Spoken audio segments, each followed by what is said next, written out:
Prayer house మరియు centres సంఘముల తరపున ప్రభు పేరిట మీ అందరికీ నా హృదయపూర్వకమైన వందనములు.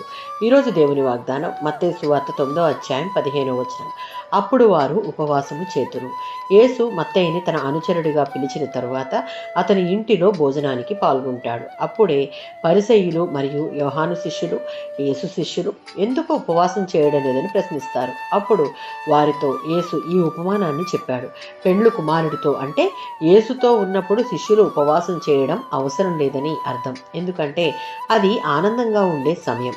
యేసుక్రీస్తు తన సంఘానికి, విశ్వాసికి ఆయన ఆధ్యాత్మిక వరుడు. ఉపవాసం ఉండడంలో గల ఉపయోగాన్ని యేసు కాదనడం లేదు. కానీ తాను వెళ్ళిపోయిన తరువాత తన శిష్యులు ఉపవాసం ఉంటారు. యోహాను సువార్త 3:29.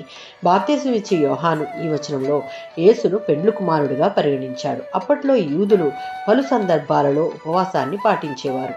యేసు ఆయన ఉన్నప్పుడు, శిష్యులతో ఉన్నప్పుడు తెగ దుఃఖించడం లేదా ఉపవాసం చేయడం అనవసరం. కానీ ఒకరోజు యేసుక్రీస్తు వారిని వదిలిపోవాల్సి వస్తుంది. అప్పటి నుండి శిష్యులు ఉపవాసం చేయాల్సి వస్తుందంటున్నారు. క్రీస్తు మరణం, పునరుద్ధానం తర్వాత ఆయన శిష్యులు అనుభవించేటటువంటి వేదన, అందులో వారు దేవునితో లోతైన సంబంధం పెంచుకోవడానికి ఉపవాసము, ప్రార్థన తప్పనిసరి. ప్రతి విశ్వాసి ఆయనతో నిత్య సహవాసంలో ఉండాలి. దానికి వాక్య ధ్యానం, ఉపవాసం, ప్రార్థనలతో లోతుగా మనల్ని మనం నడిపించుకోవాలి. రారాజుగా రానేయున్న దేవుని ఎదుర్కొనుటకు సిద్ధపాటు కలిగి ఉండాలి. ఆమేన్.